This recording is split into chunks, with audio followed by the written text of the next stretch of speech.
Okay, let me check. Yes.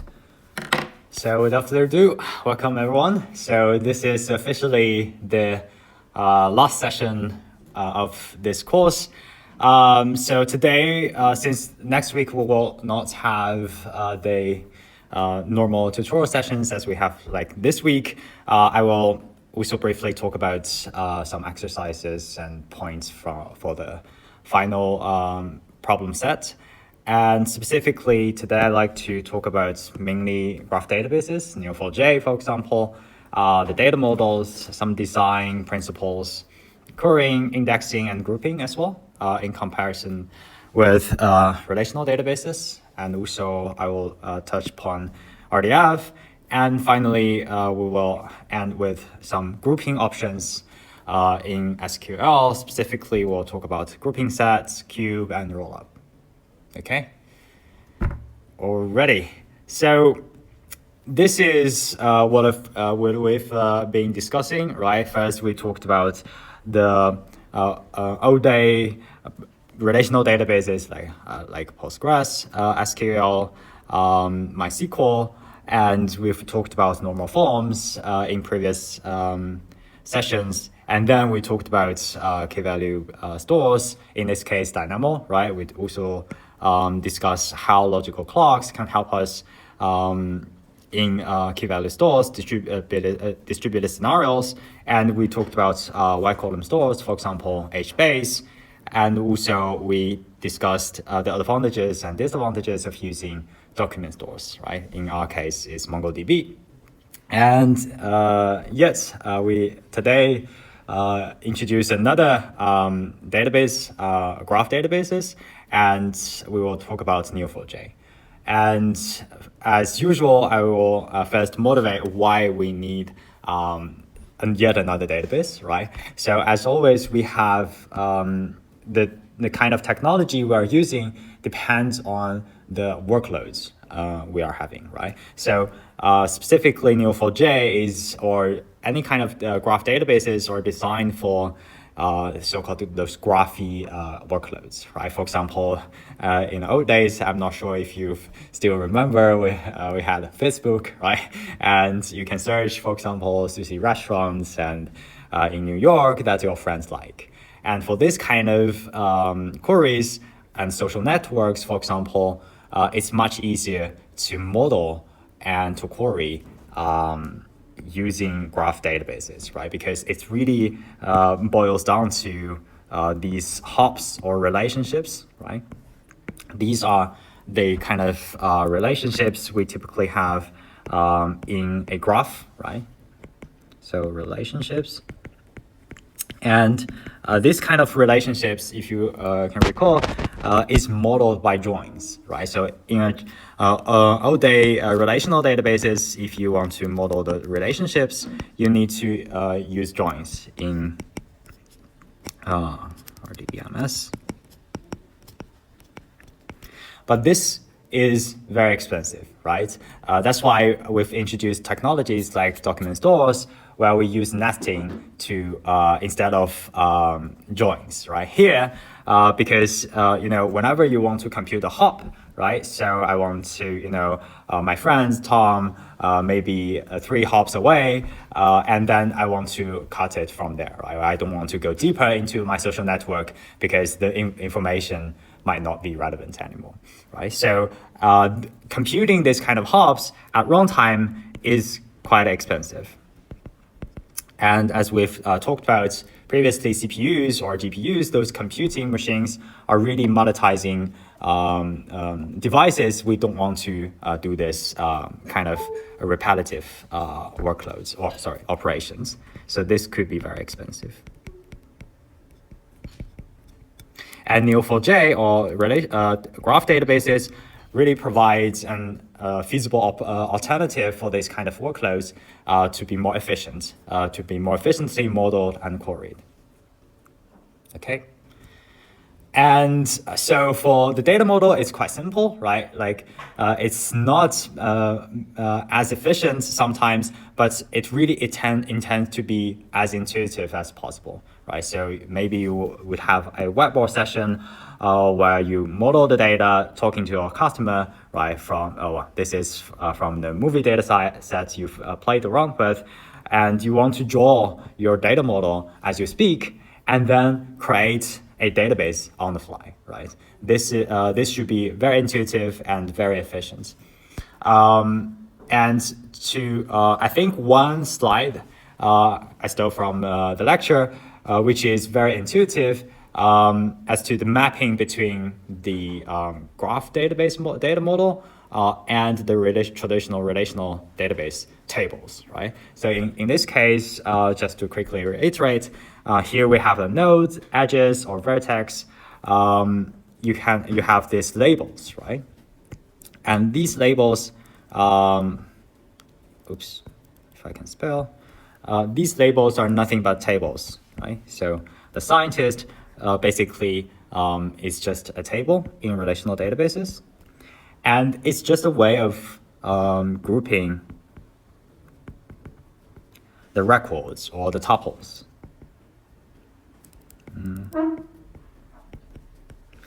And tuples is basically a row, right? And in the graph databases terminology is just a set of key value pairs, right? So here we are grouping a set of nodes, and these nodes, right, these guys translate directly to the tuples in the relational databases. And here we are representing a node as a set of key value pairs. Okay, and similarly, this kind of structure goes with the edges as well, right? An edge is nothing but a relationship, right? It models, for example, in this case, a person is another person's child, so this is a relationship. And this is yet another way to model relationship, right? Instead of using joins. And of course, these edges can also have properties or can also be tuples themselves, right? We can also have a set of properties, and these properties can also be used as filters and queries. Later we'll be looking at.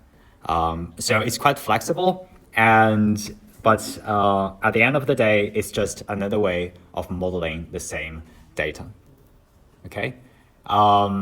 Any questions at this point? Should be simple, right?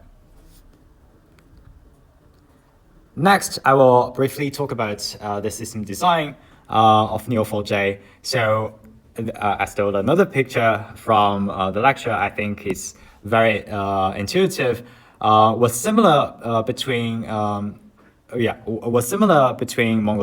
and Neo4j is that the replication is all single leader, right? We have a single leader, and then we have a set of replicas, and they synchronize between the two, right? If you can recall, in the MongoDB session, we talked about having a primary copy and a set of secondary copies, right? And same goes here.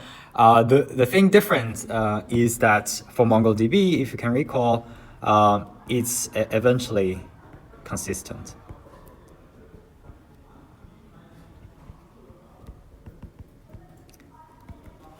But, but for Neo4j, it features strong consistency, okay?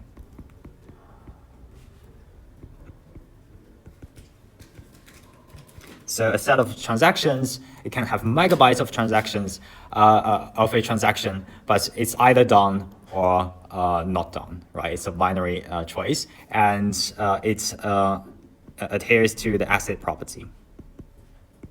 Okay, this is very important. Atomicity, consistency, isolation, durability. Okay. But this comes at the cost, right? It's not for free. So if you can recall, in MongoDB, you can configure that, I want to serve reads and writes, not only from the primary, but also from the secondary. But for Neo4j, you can still serve a read request to both, you can also send a read request to both the leader and the replicas, okay? But for writes, they can only be served by the leader, okay? For strong consistency reasons. And that's why you can scale up the read throughput. You can increase the read throughput by scaling out the replicas, okay? So you can have as many replicas of the graph as you want, but for writes, it's still, I'm not sure if it's feasible now, but last time I've checked, it's still a scaling up model, right? So it's unlikely you can have more writes than a single leader can handle. That's the trade-off here. But for read, yeah, you can replicate your data as many replicas as possible and to increase the throughput. Okay, and Neo4j offers several APIs. Specifically for the traversal API, it's a high-level API. It's a declarative interface, Java interface, and you can do high-level queries like DFS, BFS, searches on top of it, or do some pattern matching. For core API, on the other hand, it's more low level, right? It's imperative, and you can do those crude operations, create, read, modify, update, delete, right? And fine-tune your graph data structure there. And so when choosing between these two APIs in the exam, just to remember the level they are sitting at. Okay? All right. So any questions at this point? Should be straightforward. Then for querying Neo4j, we're using a query language called Cypher, right? And I won't delve into detail about how to use it. We've provided lots of exercises you can play around with. Although you won't be asked to write the queries in the exam, you might get some questions about filling the blanks and what it does, the desired output, and so on, right? But in general, it's very intuitive. You have the keywords, right, matching, and you have the labels as to what kind of entity you are expecting, right? Here you are expecting a person, you're expecting the relationship to be loves, and you can also bind variables on the fly, okay? And you can use the properties, either you're using a where clause or you can just provide as this JSON format as a filter as well. Okay. Yeah, one thing I'd like to draw attention to is the case sensitivity, right? So for the labels, the properties, these are case sensitive, okay?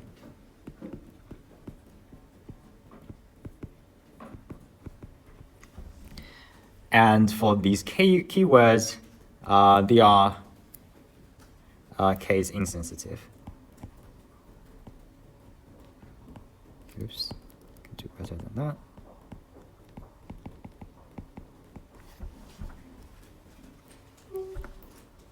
Question? Can I ask a question about general terminology? Because on the quiz from last week, there was a question about which API is the most performant, and that they compared Cypher, the traversal API, and the core API. So is Cypher also considered an API like at the same level? Or because for me, I thought that it's a query language, so it's kind of like a bit different than the other two APIs, but I might be wrong about that.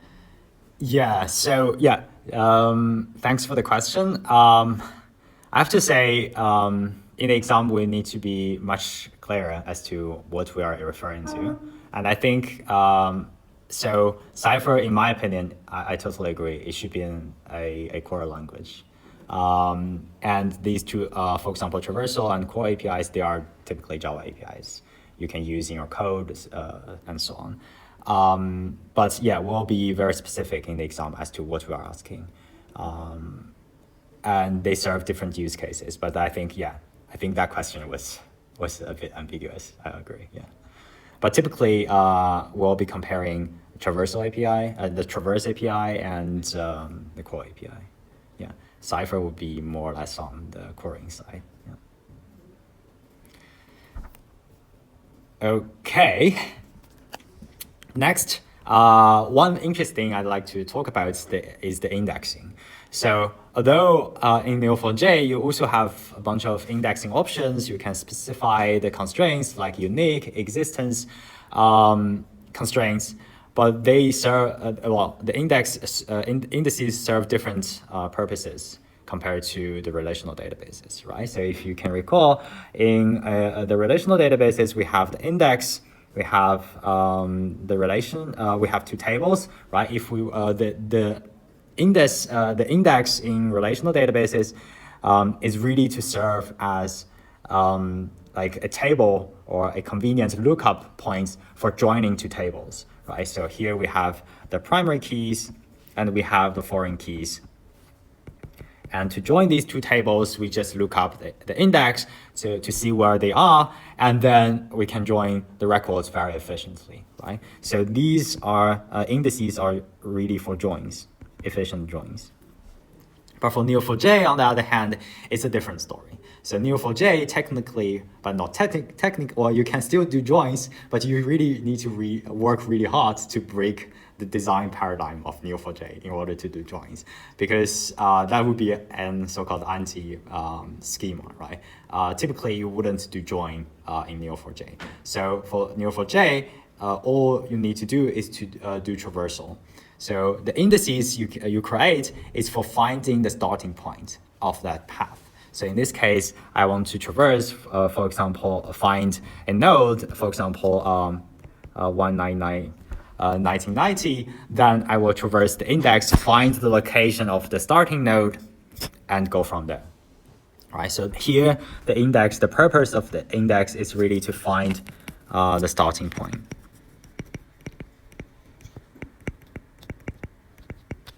And then once we've got the starting point, we no longer need the index because we have something called the index-free adjacency.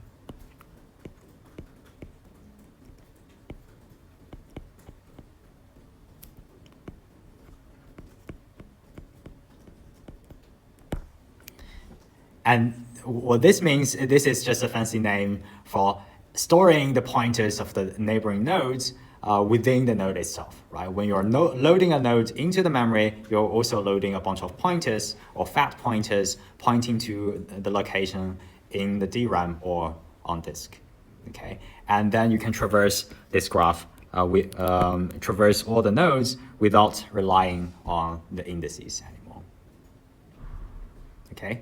Any questions? Right.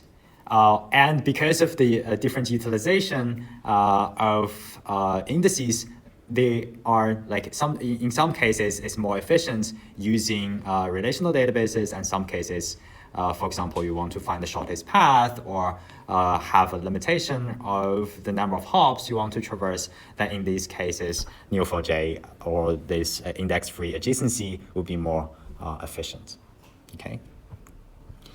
Next, I think one stomping point, frequent stomping point in Neo4j is grouping, because in Neo4j you don't do group by, right? The group by is implicit in some thing. Is implicitly aggregating on the non-aggregate fields, right? So in this case, I'm matching in the movie datasets again, the persons and the set of people and the movie.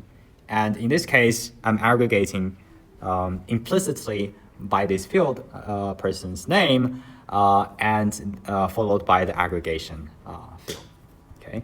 And here we are not doing like group by, but if you are putting anything non-aggregation fields here, then this will be a grouping key. So be very careful about that.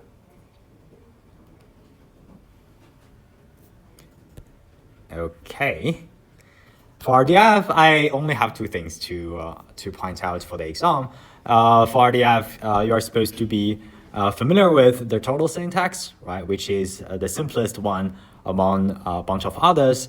And you should also know by heart which type of nodes can be placed at which position, right? For example, subject, you can have URIs, you can have literals, you can have blank nodes. Well, sorry, you can't have literals, but you can have blank nodes, stuff like that. And this could also be one of the exam questions.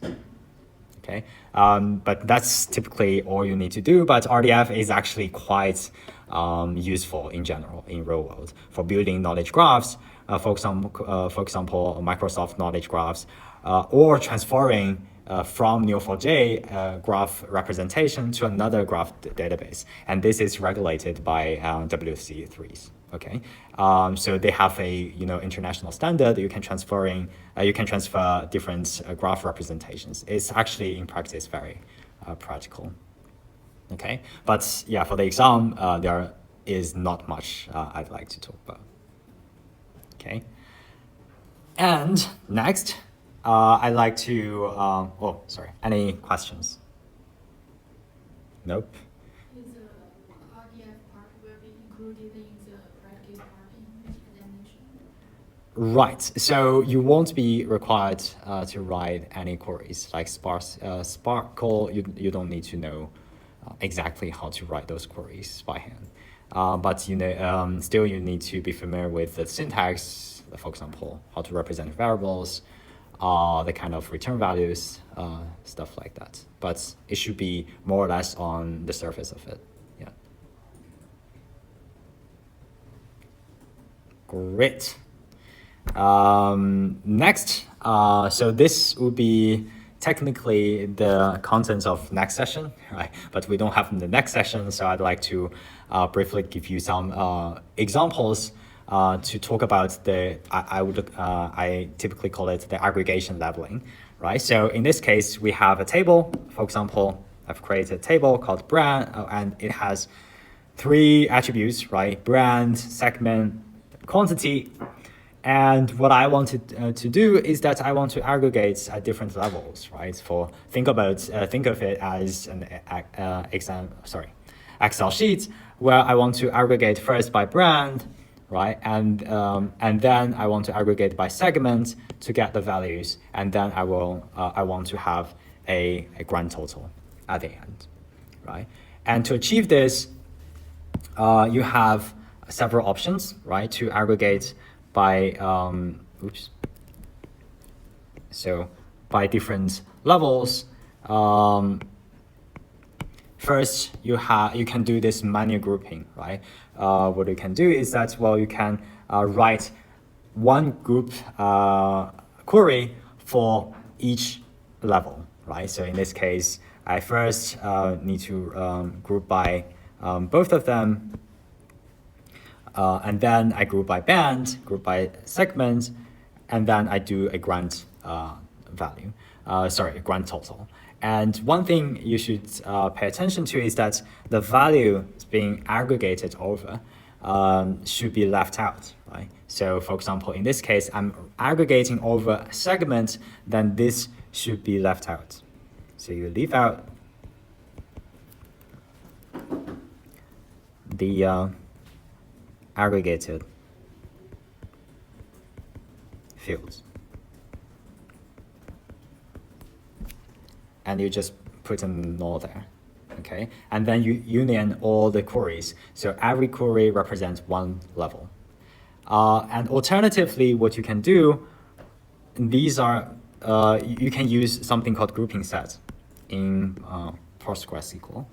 Right? So the grouping set is nothing but a syntactic sugar that generates all those grouping queries, if you like, and you can do this multi-level grouping just by providing a set of grouping keys, right? So I first by these two keys, then by brand and segment, and then finally this is similar to providing a double null, right? And these two are completely equivalent, and you should be able to translate between the two, right? Given one of them, you should be able to find a match among several options in the exam, okay? Right. And another syntax is called cube. What cube does is that it generates a set of grouping sets, okay? So it's like a syntactic sugar for grouping sets again. So in this case, so for example, we're specifying cube C1, C2, and C3, and what it does is generates, what is this? This is a combination, right? So this is basically a set of combinations of the grouping keys.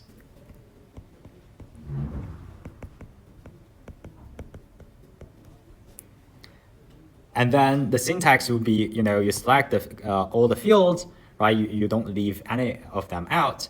And then you group, provide cube using it like a function, right? And this will give exactly the same output as we had on the previous slide. Okay, any questions? Right. And lastly, it's the rollup key, right? So, sorry, the rollup function. So it's quite similar. It's another abbreviation for generating, a shortcut, let's say, for generating a set of grouping sets. The difference here is that the ordering matters, because here we are generating a hierarchy, right? So first we have C1, C2, C3, and I reduce C1 to C2, and then I reduce C2 to C1. So this is a hierarchy. Okay, where we have C1, followed by C2, followed by C3. All right, and here the ordering matters. So to give you a very, very concrete example here, I create, for example, I use two queries. One, I first aggregate by brand, and then by segment, right? Another is the reverse order. I first aggregate segment, then by brand. And the result is different, right? So here, the first query generates this table where I aggregate by brand, and the grand total. And then the second query generates the bottom table where I aggregate by segment instead, and the grand total. So basically, given the results, you need to write the query, or given the query, you need to find the matching results. And here, the ordering matters. That's only the caveats of this grouping option. Okay. Any questions? It should be simple, right? So I think these are the points I'd like to cover in general, but I think for the last two sessions or last two problem sets, it's much lighter compared to the previous ones. So just practice a bit more to get a sense of the Cypher queries, and then and also, practice with the grouping options, these four grouping options I just talked about, to make sure that you know the syntax and the effect of different grouping choices. And then, let me check. And then the concepts of index-free, adjacency in Neo4j, and the comparisons between a graph database and a relational database. Okay, it depends. There's no gold standard on one size fits all solution. It will depend on the kind of queries you want to perform. Okay, right. That's all I wanted to cover. Any questions at this point? Nope. Yeah, question.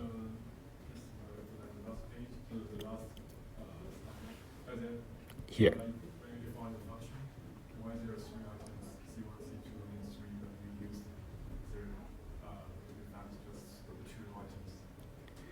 bottom segment and Right. So the question, just to quickly reiterate, the question was, so in the upper example, I have 3 keys, but on the bottom, I only have 2 keys. So actually, you can have variable numbers of keys here. It's unlimited. I'm here only because I created a simpler example for demonstration reasons. Otherwise, the table would be much larger than this.